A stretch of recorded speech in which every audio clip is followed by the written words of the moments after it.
আসসালামু আলাইকুম প্রিয় বন্ধুরা, আপনি যদি পাসপোর্ট রিনিউ করতে চান অথবা এমআরপি পাসপোর্ট থেকে ই পাসপোর্ট করতে চান, আপনার জন্য এই ভিডিওটি খুবই গুরুত্বপূর্ণ। এই ভিডিওতে আমি অনেকগুলো ইনফরমেশন দিব, যে ইনফরমেশনগুলো আপনার কিছু পেরেশানি আপনার হাল করবে। অনেক সময় দেখা যায় যে আপনি পাসপোর্ট রিনিউ করতে চলে গেছেন, পর্যাপ্ত পরিমাণ ডকুমেন্ট নিয়ে গেছেন না, আপনার সেখানে আবার রিটার্ন আসতে হবে, আপনার একটি পেরেশানি। আপনার পেরেশানি দূর করার জন্য এই ভিডিওটি। পূর্বে আমি একটি ভিডিও দিছি, কিন্তু সেখানে কিছু ইনফরমেশন মিসিং ছিল, যে ইনফরমেশনটি দিলে আপনাদের আরো সহজ হতো। তার জন্য এই ভিডিওটি পুনরায় করা। আপনি যদি পাসপোর্ট রিনিউ করতে চান, বর্তমানে আমাদের যেই সরকার, আপনার হচ্ছে ইউনূস সরকারে আমাদেরকে একটা একেবারে মানে ভালোভাবে একটা মাইক দিয়ে গেছে, এমআরপি পাসপোর্টটা বাতিল করে দিছে। এমআরপি পাসপোর্ট দিয়ে এখন আমরা ছুটিতে যাইতে পারবো না, ছুটি থেকে আসতে পারবো না, আমাদেরকে বাধ্যতামূলক ই পাসপোর্ট করতে হবে। ই পাসপোর্ট করতে হলে আমাদের প্রথম করণীয় কি? প্রথম করণীয় হচ্ছে আমাদের অনলাইন অ্যাপয়েন্টমেন্ট নেওয়া।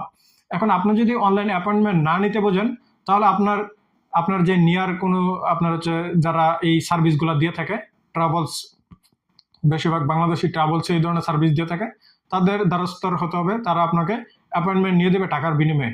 কিন্তু আপনি সঠিকভাবে সেখানে যাওয়ার পরে অ্যাপয়েন্টমেন্ট পাইবেন না। আপনি গাড়ি ভাড়া দিয়ে একটা ট্রাভেলসে গেলেন বা আপনি এম্বাসিতে গেলেন, সেখানে যাওয়ার পরে সার্ভারে যখন প্রবেশ করবে www.epassport.bd.com, সেই সাইটে যখন সার্ভারে প্রবেশ করবে সেখানে অ্যাপয়েন্টমেন্ট দেখাইবে না, অর্থাৎ এরর দেখাইবে, সার্ভারের 1 নম্বর সমস্যা। আপনি যদি নিজে না বুঝেন, আপনার যে কোম্পানি প্রতিষ্ঠান থাকবে সেখানে কেউ না কেউ অনলাইন অ্যাপয়েন্টমেন্ট নেওয়া বুঝবে। না বুঝলে আমার ভিডিও ডিসক্রিপশন বক্সে সেই ভিডিওটি লিঙ্ক দেওয়া থাকবে, আপনি সেই ভিডিওটি দেখে অনলাইন অ্যাপয়েন্টমেন্ট নিয়ে নেবেন। কারণ এটি একেবারে সহজ, আপনি নিজেই পারবেন। যদি না পারেন, আপনার কোম্পানিতে এরকম বাংলাদেশি অবশ্যই থাকবে যে আমার ভিডিওটি দেখে অনলাইনে অ্যাপয়েন্টমেন্ট নিতে পারবে। আমার ভিডিওটি ভালো না লাগলে অন্য আরো 5-6 জন ভিডিও কন্টেন্ট ক্রিয়েটর রয়েছে সৌদি আরব, যারা অলরেডি ভিডিও করছে কিভাবে আপনি অনলাইন অ্যাপয়েন্টমেন্ট নেবেন, তাদের ভিডিওগুলো দেখে নেবেন। এখানে আপনি কি হচ্ছে, আপনার গাড়ি ভাড়ার টাকাটা বাঁচতেছে, আপনি যাচ্ছেন, যাওয়ার পরে অ্যাপয়েন্টমেন্ট পাইবেন না, আপনি আবার যাইবেন, তো নানান একটা পেরেশানি থাকবে। এর থেকে ভালো হয় যে আপনি যদি ঘরে বসে থেকে অনলাইন অ্যাপয়েন্টমেন্ট নিয়ে নেন, সেই ডেট আপনি উপস্থিত থাকবেন। আপনি যদি অনলাইন অ্যাপয়েন্টমেন্ট না নিয়ে আপনি সরাসরি আপনার দূতাবাসে চলে গেছেন, তারপরে আপনি সেখানে যাওয়ার পরে আপনাকে অনলাইন অ্যাপয়েন্টমেন্ট নিয়ে দিবে। বাহিরে কিছু মক্তব থাকে, মক্তবে আপনার থেকে 50 টাকা 60 টাকা যার থেকে যেমন টাকা নিতে পারে নিয়ে নেবে।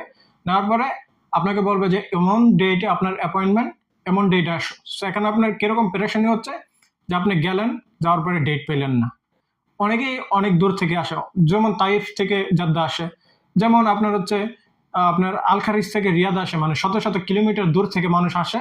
আসার পরে 2-3 বার এটির জন্য আসা লাগতেছে। সো আপনি যাতে এমনটি যাতে না হয়, আপনি আগের থেকে অ্যাপয়েন্টমেন্ট নিয়ে নেন। অ্যাপয়েন্টমেন্ট নেওয়ার জন্য আমাদের কোন কোন ডকুমেন্টগুলো লাগবে? আমাদের লাগবে হচ্ছে আমাদের পাসপোর্ট দিয়ে, যদি আমরা পূর্বে যদি আমরা জন্ম নিবন্ধন দিয়ে পাসপোর্ট করে থাকি, আমার পাসপোর্টটি, তাহলে জন্ম নিবন্ধনের কপিটা লাগবে। জন্ম নিবন্ধনের কপিটা আপনি অনলাইন থেকে বের করে নেবেন।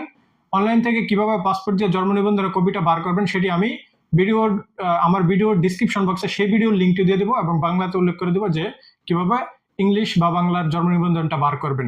কারণ জন্ম নিবন্ধন দুইটাই লাগবে, আপনার ইংলিশ বাংলা দুইটা এক সাইডে লাগবে।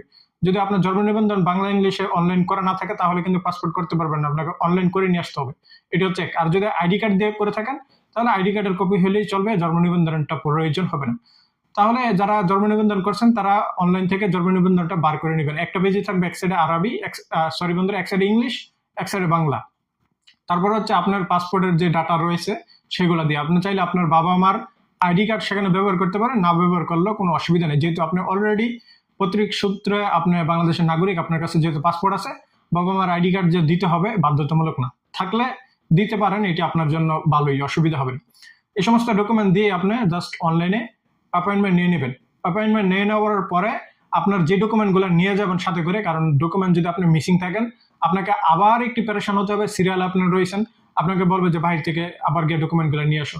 সো 1 ঘন্টা পরে আপনার সিরিয়াল, আপনার লাইনে খাড়াইয়া 1 ঘন্টা আপনার সময় দিয়েছেন, পরবর্তীতে আপনার আপনার একটা ডকুমেন্ট মিসিং এর জন্য আবার আপনার বাহির হয়ে আসতে হবে, আবার গিয়ে সিরিয়াল ধরতে হবে। সো এখানে একটা পেরেশানি।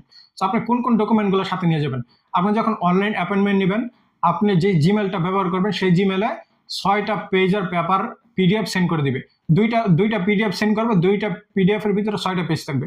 একটার ভিতরে 4টা পেপার থাকবে, আপনার স্ক্রিনে দেখতেছেন, আরেকটার ভিতরে 2টা পেপার থাকবে, যেখানে অ্যাপয়েন্টমেন্টের ডেট, অ্যাপয়েন্টমেন্টের সকল ডিটেলস থাকবে।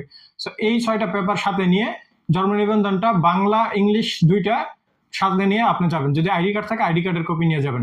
আর যদি আপনি যদি আনমেরিড হয়ে থাকেন, আপনি যদি মেরিড অ্যাড করেন, তাহলে আপনার স্ত্রীর যেই কাবিন নাম্বার পেপার আছে, শুধু কাবিন নাম্বার পেপার এবং স্ত্রীর যেই আইডি কার্ডের পেপার আছে, আইডি কার্ডের পেপারটি আপনি নিয়ে যাবেন। That's it. এই কিছু ডকুমেন্ট নিয়ে গেলেই আপনি ওই দিনই আপনার পাসপোর্টের জন্য সকল কার্যক্রম করে আসতে পারবেন। পরবর্তীতে আপনি যদি ইমার্জেন্সিতে দেন, ইমার্জেন্সিতে দিলে আপনি ইমার্জেন্সিতে পেয়ে যাবেন। কিন্তু আমি রিকমেন্ড করবো ইমার্জেন্সিতে দেওয়া হচ্ছে বোকামি। আমি নিজে ইমার্জেন্সিতে দিয়ে আসছি, কারণ আমার পাসপোর্টে ইমার্জেন্সি প্রয়োজন ছিল। আমার থেকে 115 রিয়াল নিছে, আর সরি বন্ধুরা 315 রিয়াল নিছে ইমার্জেন্সিতে, কিন্তু নর্মালি দিলে 210 রিয়াল নেয়। তো 315 রিয়াল দিছে। আমার কথা ছিল যে 14 দিনের ভিতরে আমার পাসপোর্ট দিবে। ইতিমধ্যে আমার 1 মাস পূর্ণ হয়ে গেছে, এখনো আমি পাসপোর্ট পাই নাই। কিন্তু নর্মালি 1 মাস থেকে 3 মাসের ভিতরে নর্মাল পাসপোর্টটা দিয়ে দেয়। সো আমি যে আমার থেকে যে 315 রিয়াল নিল, এটি কার গলত? তোমরা যদি নাই দিতে পারো তাহলে আমার থেকে টাকা বেশি নিলা কেন? এখন এটি যারা সেখানে কর্মকর্তা রয়েছে তাদের সাথে চড়াও হয়ে লাভ নেই, কারণ আমাদের বাংলাদেশের সিস্টেমটাই সুন্দর না। সিস্টেমটা একেবারে নোংরা একটা সিস্টেম। আপনার দেখেন, আমি অনলাইনে অ্যাপয়েন্টমেন্ট নিতে চাই, সেখানে অ্যাপয়েন্টমেন্টের ডেট খালি থাকে না, বা অ্যাপয়েন্টমেন্ট নিয়ে গেলেও আমাকে বলে যে আজকে সার্ভারের সমস্যা। সো তারা কাজ করতে পারতেছে না, সার্ভারের সমস্যার জন্য আমাকে আবার আপনার পেরেশানি 2-3 বার যাওয়া লাগতেছে। বর্তমানে পাসপোর্ট রিনিউ করাটা হয়ে গেছে একটা ঝামেলা। এই ঝামেলার জন্য দায়ী কে? এই ঝামেলার জন্য সরকার দায়ী। কারণ বাংলাদেশের যে সার্ভারটা রয়েছে সেখানে মাত্র 6,000 পাসপোর্টের ক্যাপাসিটি রয়েছে প্রত্যেক দিন, কিন্তু প্রতিদিন লোক আসতেছে 20,000, 25,000, 30,000। তারা সার্ভারে কন্ট্রোল করতে পারতেছে না। সো তোমরা যদি কন্ট্রোল না করতে পারবে, তোমরা এমআরবি পাসপোর্টটা বাতিল করলে কেন? আস্তে আস্তে মানুষকে ওয়ার্নিং দিতে দিতে শুরু করে। হুট করে এমআরবি পাসপোর্টটা ডক্টর এনুস চোরার ঘরে চোরা শয়তানে এই এমআরবি পাসপোর্টটা বাতিল করে গেছে। এমআরবি পাসপোর্টটা বাতিল করে যাওয়ার জন্য এখন শত শত প্রবাসীরা পেরেশান।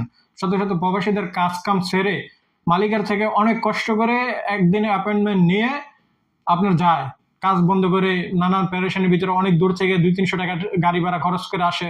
যে কাছে থেকে গেল ওই শোকে, কিন্তু অনেকে অনেক দূর দূরান্ত থেকে আসে, কাজের থেকে ছুটি পায় না।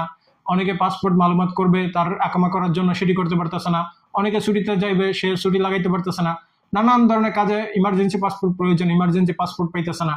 সো তারা সিস্টেমে কন্ট্রোল করতে পারতেছে না, তারা সিস্টেমে এরর দেখায়, অ্যাপয়েন্টমেন্ট নিতে গেলে এরর দেখায়।